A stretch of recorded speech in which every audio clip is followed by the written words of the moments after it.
agaciro mfite ubu ntiwakamenya, undebe inyuma ntiwakamenya, undebera mu mubiri ukagira ngo ndaciriritse, nyamara muri njyewe harimo ubutunzi bwinshi.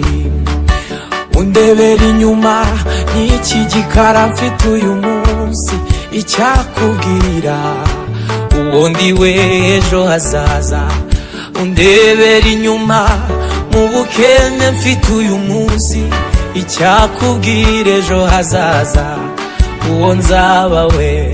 Undebera inyuma mu mibereho yanjye, icyakubwira ejo hazaza uwo nzaba we. Agura kwizera urebere mu mwuka, urabasha kubona ibyahishwe amaso y'abantu. Agura kwizera urebere mu mwuka, urabasha kubona ibyahishwe amaso y'abantu.